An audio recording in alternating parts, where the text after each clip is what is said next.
오늘은 이 기독교 강요를 통해서 우리가 기독교 강요 특별히 1장 이제 14절에서부터의 내용들을 가지고 살펴보려고 합니다.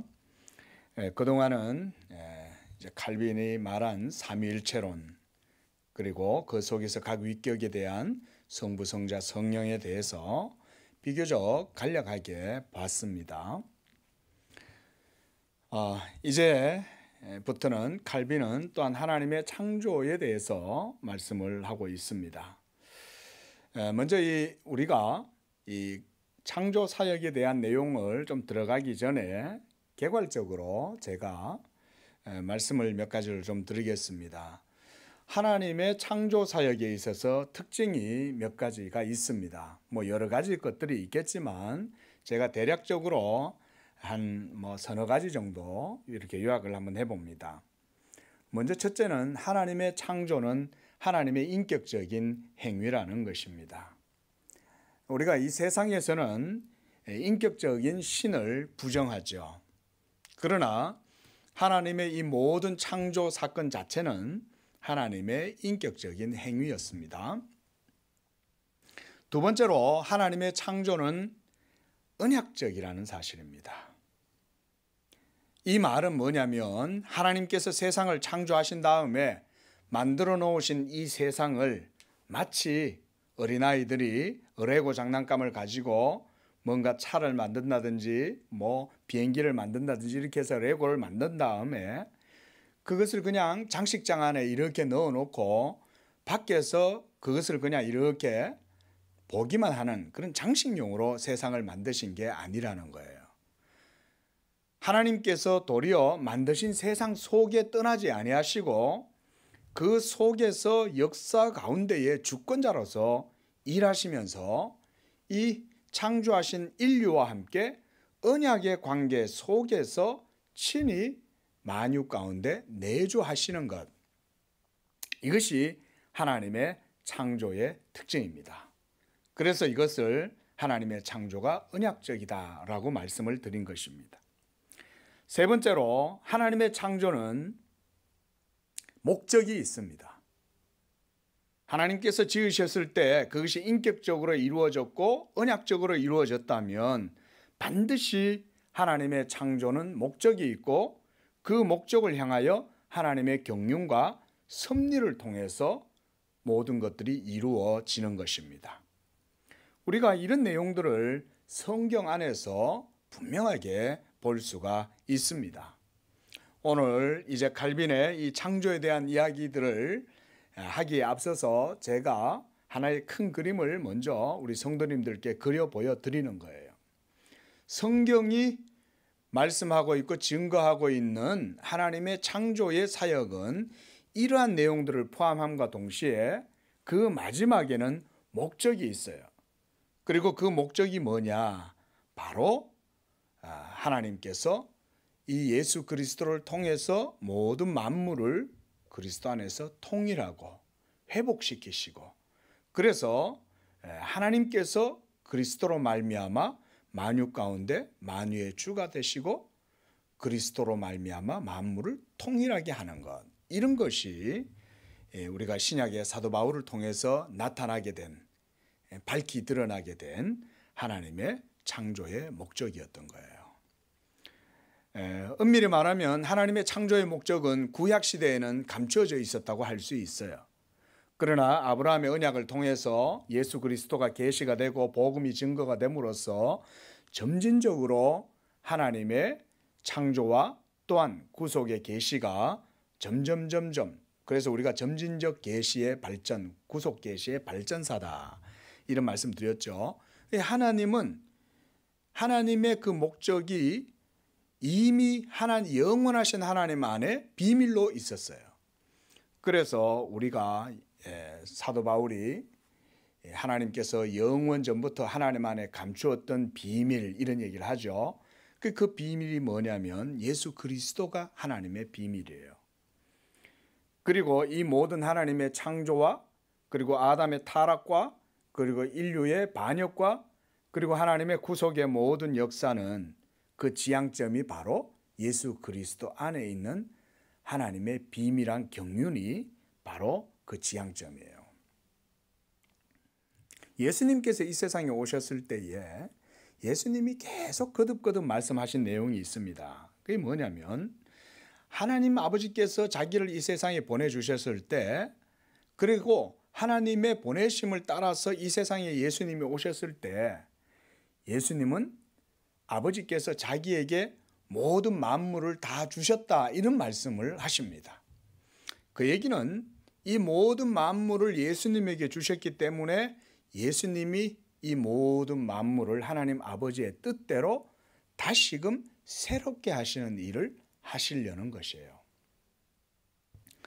그래서 사도행전 3장 21절에서도 하나님이 영원전부터 거룩한 선지자들의 입을 통해서 말씀하신 바 만물을 회복하실 때까지는 하늘이 마땅히 그를 받아두리라.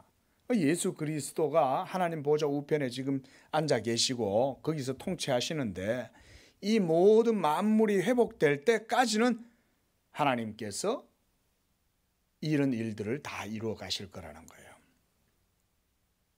또한 고린도전서 15장 28절에 보면 아주 유명한 말씀이죠. 만물을 그에게 복종하게 하실 때에는 아들 자신도 그때의 만물을 자기에게 복종하게 하신 이에게 복종하게 되리니 이는 하나님이 만유의 주로서 만유 안에 계시려 하심이라, 이런 말씀이 있습니다. 여기도 보면 하나님이 만유의 주로서 만유 안에 계시려 하심이라, 누구를 통해서? 예수 그리스도를 통해서 하나님의 아들, 만유의 상속자, 언약의 중보자 예수 그리스도를 통해서 이 일을 하신다는 거예요. 그리고 에베소서 1장 10절에서도 하늘에 있는 것이나 땅에 있는 것이 다 그리스도 안에서 통일되게 하려 하심이다. 이것이 하나님의 창조의 목적인 거예요. 또한 에베소서 1장 22절에도 보면 만물을 그의 발 아래 복종하게 하시고 예수 그리스도를 만물 위에 교회의 머리로 삼으셨다. 그래서 이 교회는 그리스도의 몸이고 만물 안에서 만물을 충만케 하시는 자의 충만이다. 자, 이런 사도 바울의 내용들이 이 전부 다 뭐냐면 하나님의 창조의 숨은 은밀한 경륜이에요.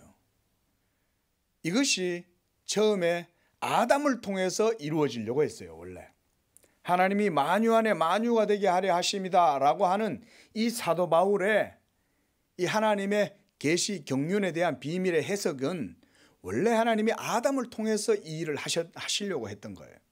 그런데 아담이 이러한 하나님의 창조의 경륜을, 언약을 어김으로 인해서 만유 안에서 만유의 주가 되려 하시고 만유를 아담으로 말미암아 하나님께서 만유 안에 내주하시고자 하시는 그 뜻이 깨진 거예요. 그래서 아담이 타락하자마자 처음 피조물들에게도 뭐가 일어났어요? 하나님의 저주가 임하게 된 거예요. 그러니까 하나님께서 창조하신 인류와 모든 피조 세계는 아주 밀접한 관련성이 있는 거예요. 창조 순리와 질서 속에서.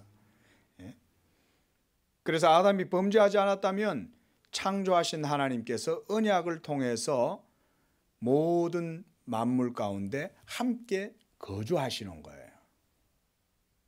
우리가 그냥 아담한테만 맡겨놓고 하나님은 멀리 떠나 계셔서 관망하고 계시는 게 아니라는 거 알 수 있죠. 이것이 제가 말씀드렸던 두 번째, 하나님의 창조는 언약적이라는 말이에요. 그리고 에베소서 4장 6절에서도 사도 바울은 계속 이렇게 말해요.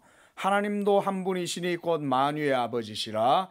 만유 위에 계시고 만유를 통일하시고 만유 가운데 계시도다. 이렇게. 자, 이제 이런 정도의 우리가 말씀만 봐도요, 하나님께서 이 세상을 창조하신 그 목적, 그 경륜, 섭리가 지향하는 바가 뭔가를 우리가 알 수가 있어요. 성경은 이걸 얘기해 줍니다. 성경은 그래서 만유의 상속자이신 예수를 하나님이 세워서 아담 대신 둘째 아담이신 마지막 아담이신 예수 그리스도를 통하여 하나님께서 이 창조의 경륜과 섭리를 이루시는 거예요. 그 일을 이루시려고 예수님이 이 세상에 오신 거예요. 그래서 내가 아버지께서 내게 하라고 주신 일을 내가 이루어 이 세상에서 아버지를 영화롭게 하였다. 이렇게 예수님이 요한복음 17장에서도 말씀하죠. 아버지께서 내게 하라고 주신 일을 내가 이루어. 그 일이 바로 이거예요. 만유를 그리스도 자신 안에 모두 다 통일시키는 것. 그러면 그때가 되면 만유 가운데 하나님이 만유의 주로서 그리스도 안에서 모든 만유 안에 만유가 되게 하려 하십니다. 하나님이 자신이 창조하신 그 세계 속에 즐거이 기쁨으로 함께 하시겠다 이 말인 거예요. 기꺼이 피조물과 즐겁게 함께 하시는 것. 이것이 마지막 하나님께서 온 세상을 회복했을 때의 상태입니다. 그러니까 하나님께서 그리스도로 말미암아 만물을 다시금 회복시키셨을 때는 이 창조 세계는 단순히 장식장 속에 있는 세계가 아니라 하나님이 그 세계 속에 무한히 거주하시면서 모든 피조 세계는 하나님의 생명으로 가득하게 되는 거예요. 그리고 그 창조, 새롭게 회복된 새 창조의 세계에는 그리스도가 왕이시고 또한 그 그리스도를 통해서 하나님이 또한 만유 가운데 만유가 되시는 것. 이것이 바로 그리스도 안에서의 통일이에요. 제가 이런 그림을 크게 그려드리는 것은 우리가 창조를 성경을 통해서 바른 개념을 이해해야 되기 때문에 먼저 이런 말씀을 드려보는 것입니다. 자, 어떤 불신자가요, 하나님을 믿는 경건한 노인에게 조롱 섞인 말로 이렇게 질문을 했어요. 이보시오. 만약 하나님이 세상을 6일 동안 창조하셨고 하필 그게 지금부터 6,000년 전에 일어난 일이라면 하나님은 왜 그동안 수천 년, 수만 년 그 이전의 시간에는 세상을 짓지 아니하셨는가? 그래서 왜 신은 그 헤아릴 수 없는 무한한 많은 시간들을 허비하시고 이제서야 세상을 창조하셨는가? 라면서 이 노인을 조롱하면서 이렇게 질문을 했어요. 그때 이 질문을 받은 경건한 노인은 재치 있게 이 젊은 사람의 말에 대답을 했습니다. 하나님은 신기한 것에 호기심 많은 자들을 위해서 지옥을 만들고 계셨다네. 이렇게 재치 있게 대답을 했습니다. 이 내용이 어거스틴의 고백록 참여로 있죠. 거기에 11권 12절에 나오는 내용입니다. 하나님이 호기심 많고 하나님을 믿지 않고 그래서 헛된 사변에 빠져들어가 가지고 헛된 것을 추구하는 바로 그런 불신앙자들을 위해서 지옥을 만들고 있었다. 이 말은 하나님의 창조 사역에 대해서 사색을 할 때에 우리가 지극히 경계하고 주의를 기울이지 않으면 헛된 사변에 빠져서 망상에 사로잡히게 되고 결국은 경건에는 조금의 유익도 얻지 못하다가 신앙에서 탈선해서 넘어질 수 있다는 것을 교훈하기 위함이라고 저는 생각합니다. 여러분, 이 사람이 절대로 이길 수 없는 게임이 있습니다. 제가 오늘 그 한 가지 말씀드리겠습니다. 뭔지 아십니까? 바로 거울 속에 있는 자신과 가위바위보를 해서 이기려고 하는 겁니다. 절대로 사람은 이길 수가 없죠. 그게 사람의 한계입니다.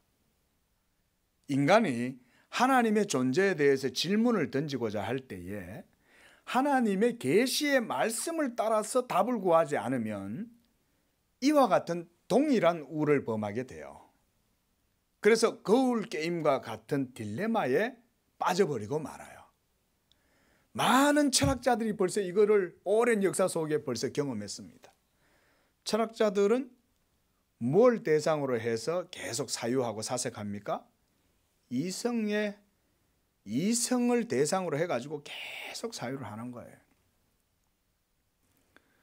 그래서 인간이 자신의 이성을 근거로 해서 하나님의 존재와 이 창조와 이 사역에 대해서 그 근원을 밝혀보겠다라고 하는 것은 결국은 이렇게 자가당착 또는 이 가위바위보 게임과 같은 거울 게임과 같은 딜레마에 동일하게 빠져요.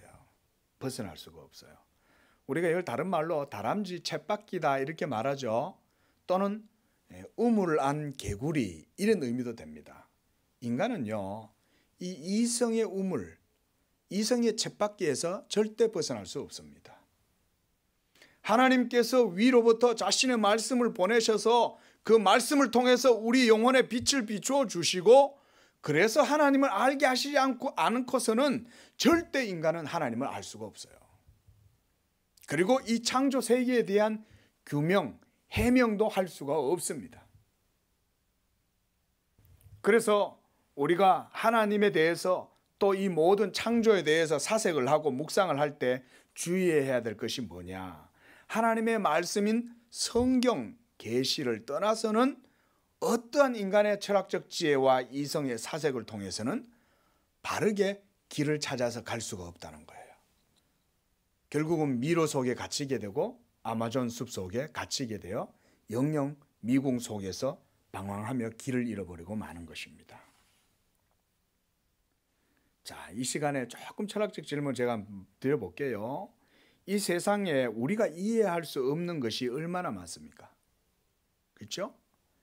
우리는 많은 걸 다 안다고 착각하면서 살아갑니다.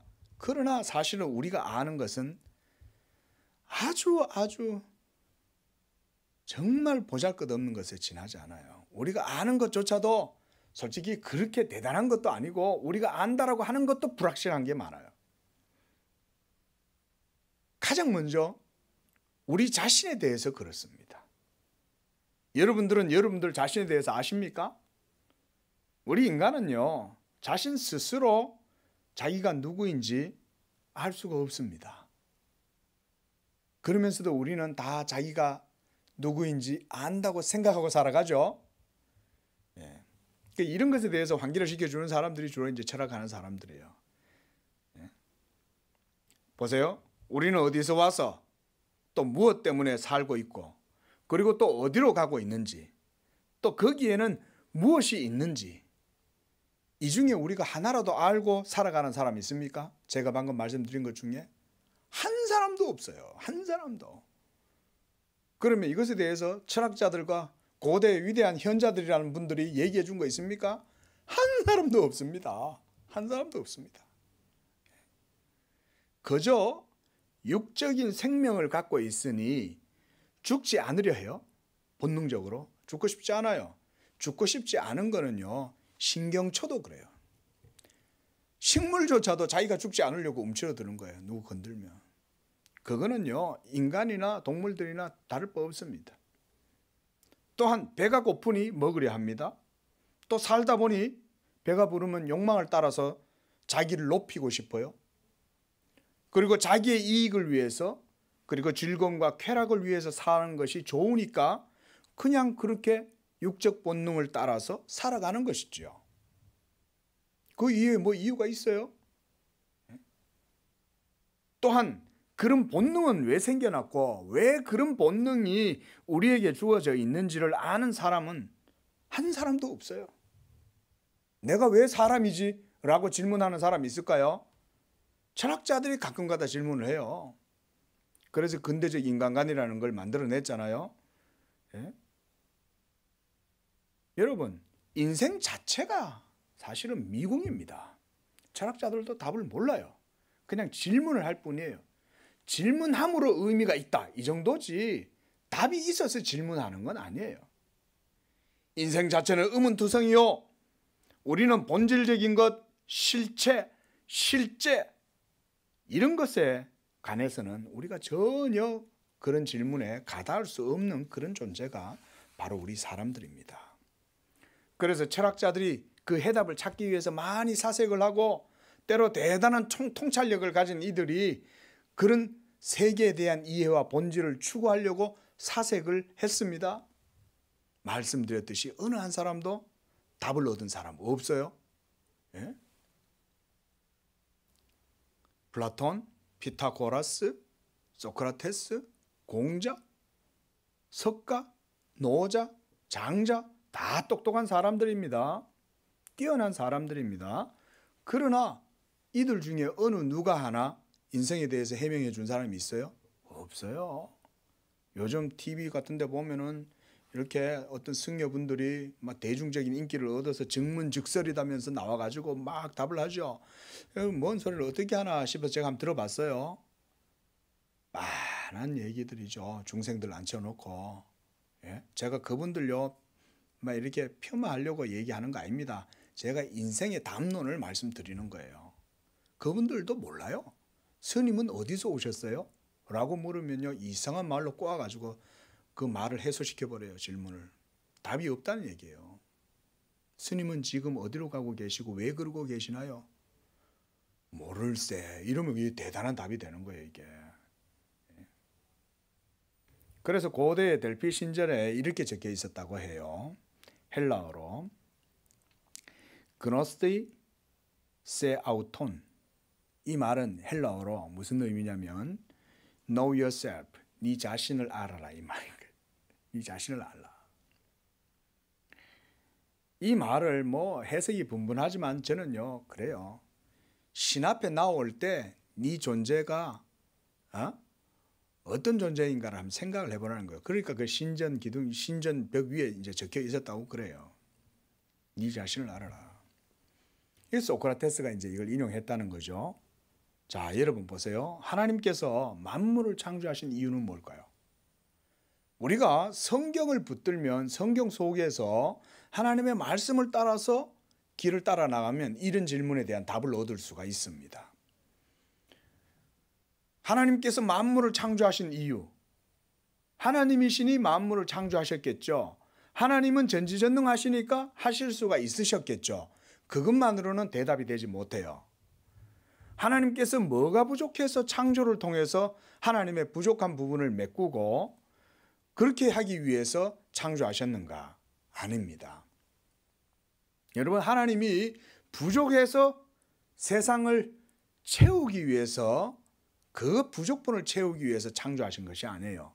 도리어 하나님의 충만하심 때문에 세상을 창조하신 거예요. 그 충만함이 더욱더 극대화되고 극대화되고 극대화되도록. 예? 그래서 하나님이 세상을 창조하신 거예요. 어떻게 말하면요, 우리가 하나님 안에 있는 하나님의 자기 열정과 자기 사랑과 자기 영광에 대한 하나님의 열정이 너무나 크니까 이것이 밖으로 드러나지 않고서는 하나님께서 이게 그 기쁨을 감출 수가 없는 거예요.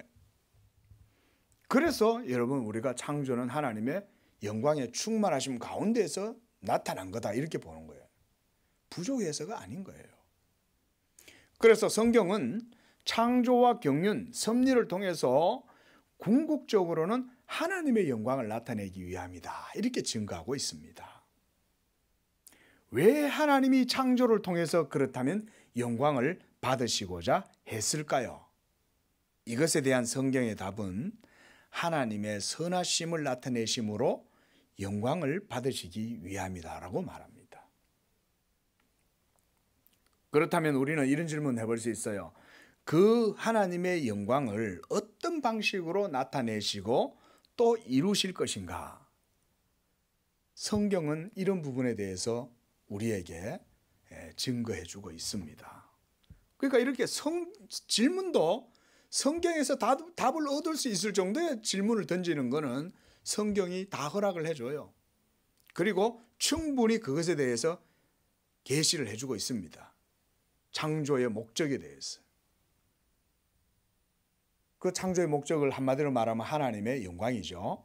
그래서 이는 만물이 주에게서 나오고 주로 말미암고 주에게로 돌아감이라 영광이 세세토록 그에게 있을지어다. 로마서 11장 36절에 이렇게 말하죠. 하나님께서 이 모든 만물을 창조하시고 구속하시고 그래서 그리스도 안에서 만물을 회복하시는 이 모든 사역은 오로지 삼위일체 하나님 안에서만 그 일들이 이루어진다는 것을 증거를 하시는 거예요.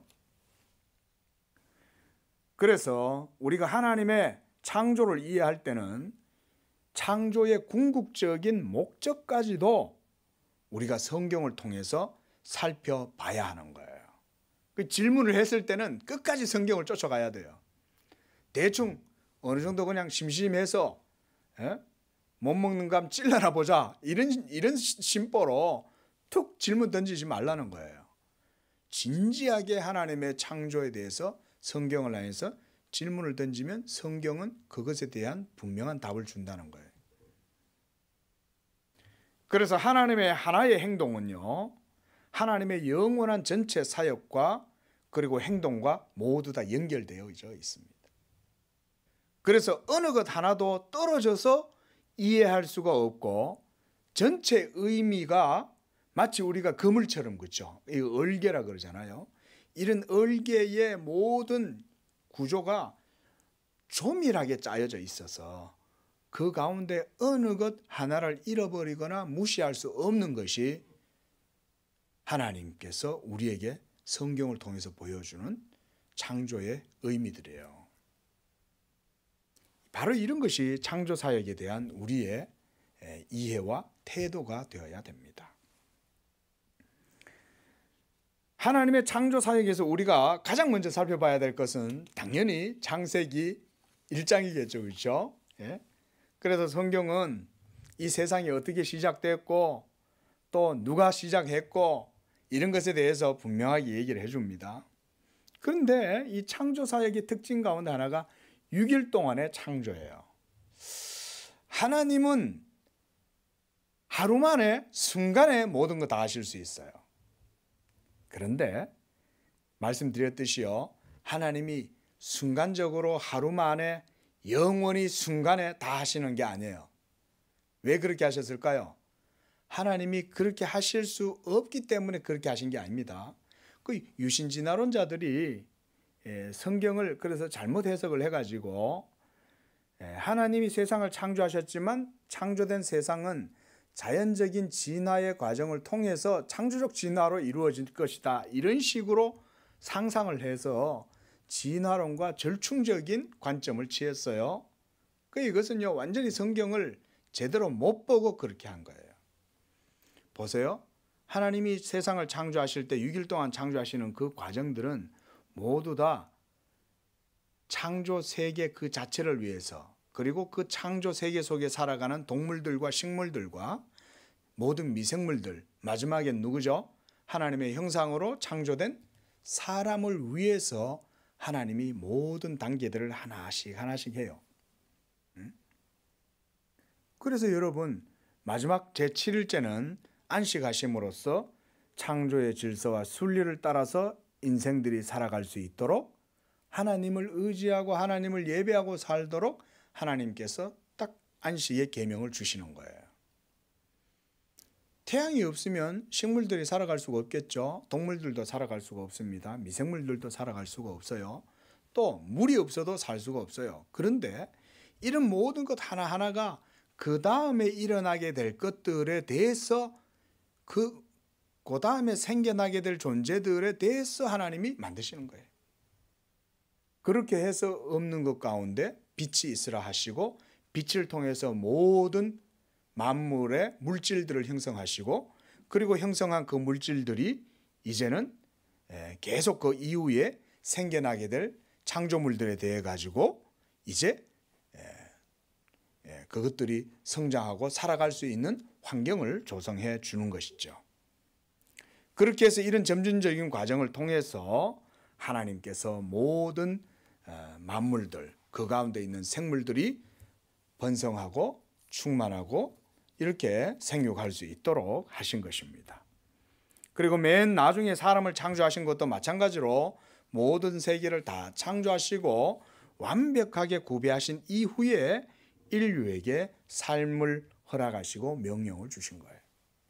자, 여러분, 이 창세기 1장을 얼뜻 보면요, 이게 무슨 설화 같아요.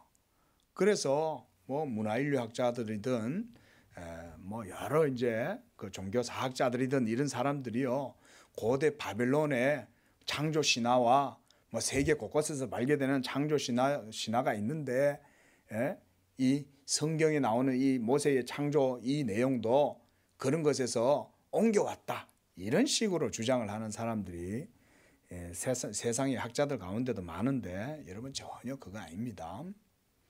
그 저들이 어떻게 증명해요? 그렇게 따지면 그들이 오히려 하나님의 진짜 창조를 보고 그렇게 어설프게 모방을 했다고 그렇게는 못 봐요? 그렇게도 볼 수 있죠. 당연히 그렇게 볼 수 있습니다. 그런데 성경이 모방했다고 생각을 하는 거예요. 그러나 1장의 내용을 한번 자세하게 한번 보십시오. 거기에는요, 치밀하게 하나님의 계시의 특성이 분명하게 드러나 있습니다. 이 창조의 사역에서 하나님은 창조의 사건만 기술하지 않습니다. 여기에서 모세는 이 창조의 사건에서 창조의 주체이신 하나님의 행동과 사역에 대해서 하나님이 이 창조의 사역을 행하시는 주체로서 어떻게 하셨나를 잘 보여줍니다. 한번 보십시오. 먼저 1절에 주어가 하나님이죠. 하나님이 천지를 창조하셨다라고 1절에 분명히 못을 박아요. 이게 성경 66권 전체 가장 첫 번째 절이 바로 이 내용이죠. 그 다음 2절에도 보면 하나님의 영에 대해서 나옵니다. 그리고 이 영이 수면 위에 운행하셨다라고 하는 이 말은 하나님의 뜻을 품고 모든 세계를 지금 창조하시고자 지금 준비하신다는 거예요. 그러자 하나님이 빛이 있으라고 말씀하셨어요. 자, 이 말씀하시는 것도 하나님의 사역의 중요한 행동입니다. 말씀하시는 것. 여러분, 하나님은 말씀하시는 하나님입니다. 그래서 빛이 있으라라고 말씀했어요. 말씀드렸듯이 빛은 모든 만물, 창조 질서의 본질입니다. 우리가 이 모든 사물, 현상, 세계 속에도 전부 다 그 본질적 단위가 빛입니다. 그 빛이 있으라고 하시니 빛이 있는 거예요. 그리고 4절에는 하나님 보시기에 좋았더라 라고 얘기하죠. 6절에도 하나님이 이르시되 라고 말합니다. 그리고 하나님이 또 명령해요. 궁창이 있어 물과 물로 나뉘라 라고 말씀하셔요. 그리고 9절에도 하나님이 이르시되 그대로 되니라 라고 나오죠. 그 다음에 10절에도 하나님 보시기에 좋았더라. 계속해서 이르시되 그대로 되니라, 보시기에 좋았다, 이르시되 그대로 되니라. 22절에 이제 하나님께서 세상의 대부분을 다 창조하셨어요. 그래서 그들에게 복을 주시고 복을 주시는 거예요. 그 다음 생육하고 번성하고 충만하고 새들도 번성하라 라고 하니 그대로 되었어요. 자, 여기에서 하나님의 창조가 만들어 놓고 난 다음에 장식장 속에 넣어 놓은 게 아니라는 거죠. 하나님이 복을 주시는 거예요. 그래서 이 복을 주셔야만이 모든 세계가, 모든 생물들이 번성하고 살아갈 수가 있어요. 어때요? 창조 자체 속에 팽이가 이렇게 우리가 팽 하면은 스핀이 먹어가지고 계속 돌지만 어느 순간 지나면 이게 이제 멈춰서죠. 그런데 그때 아이가 딱 이렇게 다시금 팽이를 돌리면 팽이가 또 힘을 받아서 계속 돌아요. 유사합니다. 하나님께서 이 모든 세계를 창조하신 다음에 그거를 자동적으로 진화하고 생겨나도록 그렇게 펼쳐지도록 그렇게 안 해놓으셨어요. 그게 아니라 하나님이 적극적으로 주관하고 섭리하시는 거예요. 그래서 하나님이 말씀하신 대로 모든 일들이 이루어지도록 하는 겁니다. 그리고 심지어 인간 이외의 모든 피조물들도 하나님의 명령을 따라서 적극적으로 명령을 수행하는 역할을 한다고 볼 수가 있습니다.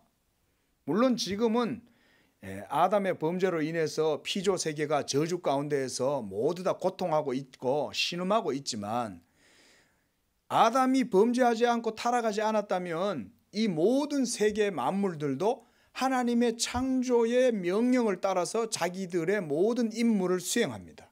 사람만 수행하는 게 아니에요. 심지어 소똥벌레도 소똥을 분해하죠. 예? 이 모든 것들이 전부 다 하나님의 말씀으로 명령이 주어졌기 때문에 모든 세계는 다 이루어지는 거예요. 그렇게 해서 26절 28절에서는 가장 존귀한 존재인 사람, 하나님의 형상으로서의 사람이 창조됩니다. 그래서 그들을 하나님께서 생육하고 번성하고 충만하고 다스리라고 명령을 내리셔요. 자, 여러분 보세요. 이런 창조의 행위를 통해서 우리가 볼 수 있는 건 뭐냐면 창조의 주체가 하나님이라는 것을 창세기는 분명하게 보여줍니다. 그리고 그의 말씀으로 성령이 역사하셔서 만물을 이루셨다는 거예요. 그래서요, 우리가 창세기 1장을 가만히 잘 들여다보면 이 창조 사건 자체 안에 벌써 하나님의 삼위일체성이 드러나 보여요. 하나님의 존재 자체가 거기 보여요. 하나님이 말씀하셨다. 그리고 말씀하신 그것이 이루어질 때 성령이 그 말씀을 가지고 역사하신다. 이런 것이 벌써 창세기 1장 속에 방금 우리가 봤던 것처럼 다 보이잖아요. 하나님께서 이 세상을 창조하셨다는 사실을 우리가 바르게 이해하기 위해서 오늘 우리가 분명히 가져야 될 교훈은 뭐냐면 성경의 계시의 증거를 떠나서는 우리가 어떤 사색이라도 어떤 묵상을 해도 어떤 철학적인 지혜를 가지고 있어도 그것을 바르게 이해할 수가 없어요. 없습니다. 오직 하나님의 말씀에 대한 믿음으로 하나님을 경외함으로 그 말씀을 계시의 증거를 믿음으로 받지 않고서는 우리가 창조 사역에 대한 성경의 가르침을 제대로 이해할 수 없어요. 일단 성경은 떠나면 무조건 허무한 대로 우리 생각이 빠져버려요. 미궁에 빠져요. 그러다 결국 답을 어디서 얻을까요? 철학 속에서, 이성 속에서 얻으려고 하는 거예요. 그래서 제가 앞서 말씀드린 것처럼 절대로 이길 수 없는 게임에 들어가는 거예요. 딜레마에 빠져요. 계속 그걸 들다보고 게임하는 거예요. 가위바위보 가위바위보. 절대 못 이깁니다. 다람쥐 쳇바퀴 논리 속에 빠지는 거예요. 딜레마에. 그게 철학자들이 쉽게 빠지게 되는 오류예요. 그러면서 그 속에서 뭔가 막 깊이 많이 아는 것처럼 막 얘기하는 것 같은데요. 결국 그래서 뭐 어쩌라고? 답이 없어요. 그러다가 마지막에 그냥 허무하게 생을 마감하죠. 철학자들이. 그러나 여러분, 철학을 안 해도 그리스도 예수 안에 있는 하나님의 부여하심은 모든 사람들에게 공평하게 열려 있는 줄로 믿으시기 바랍니다. 그래서요, 복음은요, 겸손하고 연약하고 없고 미련하고 천한 자들이 도리어 하나님의 은혜를 잘 받아요. 왜냐하면 그들은 없기 때문에, 그들은 미련하기 때문에, 그들은 연약하기 때문에, 그들은 부족하기 때문에, 그들은 가난하기 때문에 복음을 더 잘 받아들이는 거예요. 여러분, 하나님의 진리가 만약 철학자들만이 접근할 수 있는 전유물이라면 그건 하나님의 은혜가 차별이 있는 거예요. 그러나 하나님의 은혜는요, 전능하신 만물의 창조주는 그런 분이 아니에요. 하나님은 고아와 과부의 하나님이요, 소외당하고 억압받는 자들을 하나님께서 구원하시는 분이에요. 그래서 하나님의 진리는 이 세상의 지혜 있는 자들에게 감추어져 있어요. 있다고 하는 자들, 힘이 있다고 하는 자들, 지혜롭다고 하는 자들에게 하나님이 자기의 지혜를 감추어 두셔요. 오로지 겸손하게 가난한 사람들, 애통하는 사람들, 의에 줄이고 목마른 사람들에게는 하나님께서 자기의 진리를 그들에게 열어서 보여주셔요. 그러니까요, 성경은 건전한 상식을 가지고 있는 사람이면 누구라도 믿을 수가 있어요. 마음이 교만하면 성경을 이해 못합니다.